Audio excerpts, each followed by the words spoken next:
on at the same time, and that no one really knows what they are, because you don't get that much of a flurry of activity around something if the issues are clearly defined. And often if you're having an argument with someone in your own family, the first part of the argument is trying to figure out what in the world it is that you're arguing about.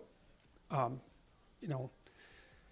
you arguing about your entire relationship, or are you arguing about the little thing that happened to annoy one of you that day? And it's by no means easy to figure out at all what the argument is about. And so I think the argument basically is about postmodernism. I know that many center-right and right-wing people in the United States have laid the blame for what's happening on the campuses and in the broader community at the feet of the Frankfurt School, and Janice talked about Marcuse, and I think that's reasonable. There's an element of that line of thinking that's responsible for what's going on today, but I think the postmodernists have got too much of a hall pass on this. And the postmodernists, most of them were French intellectuals who had participated in the student movement in the 1960s, and they were Marxists by their own admission, explicit admission. It's no conspiracy theory to associate postmodernism with Marxism. It's nested inside Marxism. And now the postmodernists developed their philosophy in the 1970s because it became intellectually untenable to be a Marxist by that point in history, for a variety of reasons, not least of which was the indisputable revelations of the consequences of communist tyranny in the Soviet Union and in China, which those systems were dreadful beyond comprehension. And you could make a case that that was tyranny of personality. That case was made by people who insisted that the radical leftist doctrines on which those societies were predicated were actually not properly implemented. But I looked into that for a very long time, trying to sort out whether or not that was a reasonable proposition. And my sense was, especially after I finished reading Solzhenitsyn, that it was deeply wrong. And his works, both on the Stalinist period and on Lenin himself, Solzhenitsyn did a very, very careful job of delineating the causal relationship between the fundamental Marxist doctrines and the absolute horrors that emerged as a consequence of their implementation. And very few people know about this now, and that's a great mystery to me. I teach about what happened in the Soviet Union in my, of all places, in my personality class, psychology class, because writers like Solzhenitsyn and Viktor Frankl and Václav Havel and other people like that, Tolstoy as well, insisted that there was a direct relationship between individual psychopathology associated with lying and the horrors that were perpetrated in places like the Soviet Union. Anyway, Solzhenitsyn did a very good job of detailing out the causal relationship between the underlying doctrines and the horrifying laws that were enacted as a direct result of those doctrines. And so I think by the end of the 60s, the basic consensus in the Western world was that line of argumentation was irrefutable, and there was something seriously untenable about fundamental Marxist doctrine. I don't think that pleased especially the French radical intellectuals like Derrida and Foucault, who I think are, well, Derrida, the thing is, I find them contemptible, frankly, but that doesn't mean they're stupid, and they weren't stupid, and they had a point, and in fact they had multiple points, and that's also what makes this war that's going on, ideological war, say, or culture war that's going on in campuses and across the West, so incredibly entrenched and so incredibly difficult. The postmodernists basically performed a sleight of hand in the 1970s, and they replaced the idea of economic oppression with the idea of cultural oppression, and they replaced the idea of economics with the idea of power. And they also performed another sort of criticism, which is the deep criticism, which is that the act of categorization itself has an oppressive nature, because when you put things in one category, you exclude other things from that category. And that's Derrida's fundamental idea. And that's actually true, because of course when you do categorize something as one thing, then you categorize all the other things as not part of that class. And you might think, well, that's not particularly surprising, given that that's the nature of categorization. But Derrida takes his criticism further, and he says, well, we make category systems out of values, and then we reward people in accordance with those values, but people who can't act in accordance with those values get marginalized and excluded. And then he says, which is of course true, if you set up a business, the business is directed towards a certain aim, so the business has a certain value structure, and then people who act in accordance with that aim get preferentially rewarded, and people who don't, or who are outside of the domain, either get punished or excluded. And so Derrida's point was roughly that if you set up any system of categorization or any system of value, you necessarily exclude and oppress people. But then he went further, and that's true, that's the thing, that is true.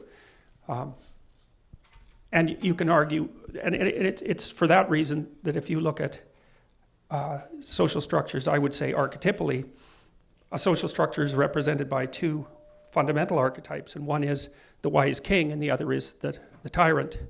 And every social structure has a wise king element and a tyrant element. And what happens to the radicals on the postmodern left is that they insist that the category system is only the tyrant. And you can make a very coherent story out of that, because every system by which people organize themselves has a tyrannical element. I mean, if you're going to organize yourself with other people and cooperate with them, you have to sacrifice a certain amount of your individuality to do that by definition, because you all have to act in a manner that's somewhat homogeneous towards a homogeneous goal. And that means that, well, first it means that people who can't do that are going to be excluded, but it also means that all the parts of you that can't do that are also going to be excluded. And when people talk about things like work-life balance, they're referring to exactly that problem. If you're employed in an enterprise, then you're rewarded for your actions in relationship to that enterprise, but all the other parts of your life that aren't devoted towards that are going to be, it's going to be difficult to maintain them and to operate, to maintain them and to, well, we'll leave it at that, to maintain them. And so the problem is, though, and this is the fundamental problem with postmodernism, I think, is that, and I think this is also the distinction between conscientiousness at a trait level and agreeableness at a trait level. Those are two fundamental temperamental features. Conscientious people are dutiful and hardworking and orderly, and agreeable people are compassionate and polite. And the politically correct people are very high in agreeableness, and they tend to be low in conscientiousness. But the thing is that inclusion is a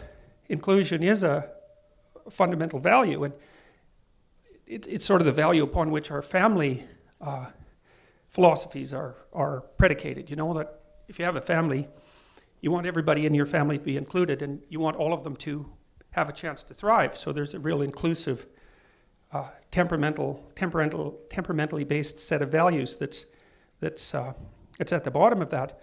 But the problem with that is that without a rank order of values, then you don't have anything to do. You see, and this is what the radical leftists don't get and won't admit, is that people need more than inclusion. They also need an up. They need a place to go to. They need a place to strive towards. They need something to orient themselves in relationship to. They need a value structure. Now the problem is that, so the value structure is actually what gives your life meaning. Because, and I mean this technically, this is a theory, but it's very well supported theory, is that a lot of the positive emotion that people experience, and also a lot of the structure that constrains their anxiety, exists as a consequence of their ensconcement within a value system. And so if you don't have an up to pursue, if you don't have a direction to go in, then there isn't anything that you can do with your life, because nothing is preferable to anything else. And that's not a good state. And part of the reason for that, as far as I can tell, is that misery is intrinsic to life. You know, there's no escaping from misery. It's your destiny in the most fundamental way. But what you can set against that is the striving towards a goal.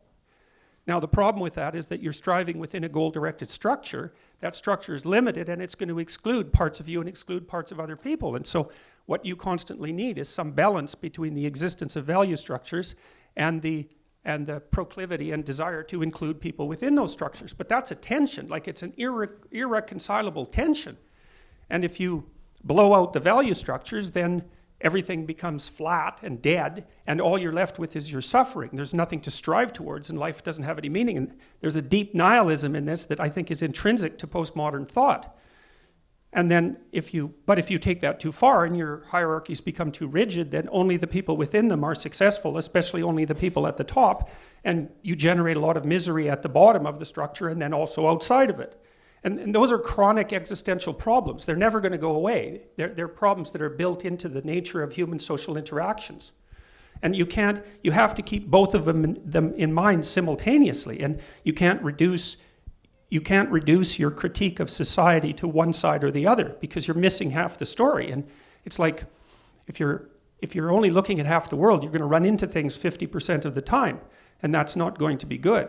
And I don't think the postmodernists have grappled in the least with the problem that's embedded in their philosophy, which is that it's a philosophy that criticizes the idea of value itself. Well, that's not acceptable. It's a pathetic solution. And so the other thing that's very interesting about postmodernism is that it claims to refute the idea of any overarching narrative. Now, it's a complex claim, and it's associated with the value claim. A narrative is a story that you tell about where you are and where you're going, and so the narrative contains within it the hypothesis of a goal. And the postmodernists believe that, well, first of all, they believe that any narrative is as good as any other narrative, or maybe even more specifically, they believe that there's no such thing as a relevant narrative to begin with. But then they can't organize their own lives, because there's nothing. And the postmodernists will state this clearly, that you can't extract out a logical or coherent means of existence from postmodernism. But because that's actually impossible, they default to their neo-Marxism. And that's partly also why this is such a crooked game, because even the people who promote the game can't play it. They have to step outside the postmodern game in order to organize their lives. And what they do is they step out of the postmodern critique of value systems into this overarching neo-Marxism. Now, the Marxist idea is predicated on the fundamental assumption that, I would say, that individualistic Western capitalist culture is corrupt beyond redemption, and that it's fundamentally erected to do nothing but benefit those who happen to have the maximum power. And so then you get the racial issue like white privilege, and you get the patriarchy idea, that it's white men in particular who've created this only for themselves, and that all of the processes that are used to support this system, including logic and rationality and dialogue, all of those things are only offshoots of the desire for that small group of power-mad creatures to maintain their dominance over the rest of the world. And the only reason that there's any wealth associated with that is because the wealth was generated as a consequence of oppression. Now, the thing is that that story is partially true, in that every society that human beings have ever created has a tyrannical aspect, and every society has a corrupt aspect. But what the Marxists make a variety of conceptual errors in their critique, I think. And the first is that instead of comparing Western culture to every other culture that ever existed, which is the proper comparison, they compare it to some hypothetical utopia that would be brought about if any given postmodern neo-Marxist happened to acquire the reins of power like Stalin did. And their fundamental implicit claim is, well, what happened in the Soviet Union and in Maoist China wasn't real communism, but if you let me take the reins of power, I would usher in the utopia against which our current society is so terrible in comparison to. It's like, well, our society is terrible in comparison to any utopia, but it's not as terrible as the society that utopians bring about. I can tell you that. And that's something so awful.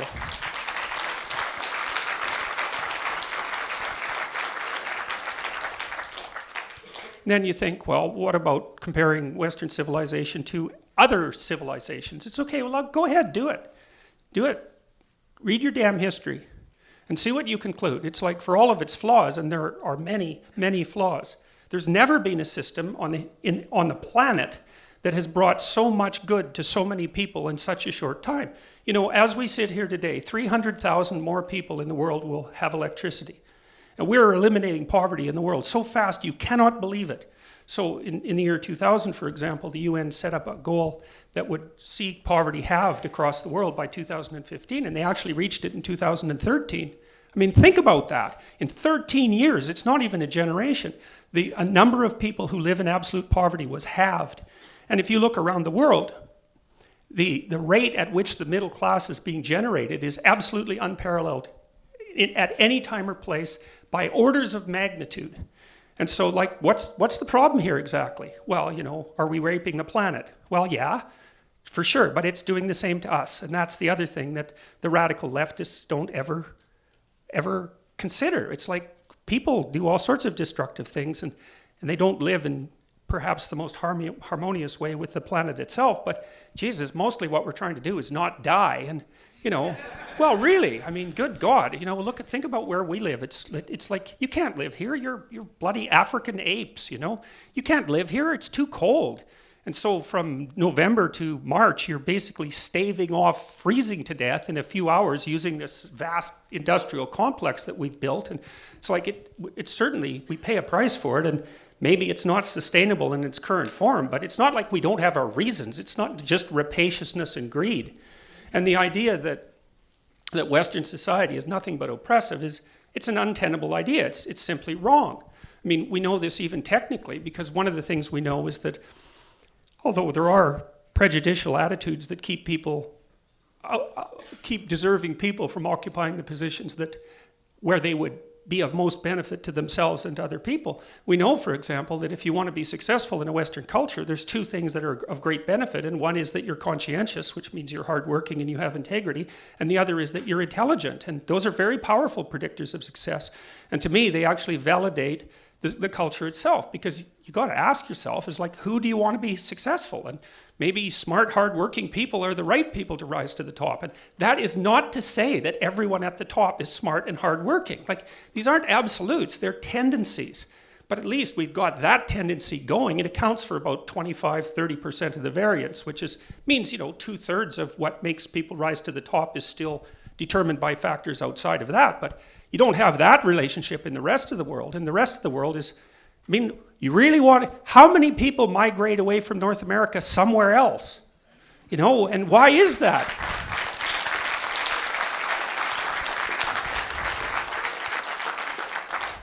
Why is that? Well, it's because for all of its faults, and there are many, because people are faulty, and that's wired right into them, for all of its faults, this is as good as we managed to do. And to be foolish enough to let that sink because we're comparing it to some utopia and whose manifestations we have already experienced in the most horrifying possible way is absolutely reprehensible.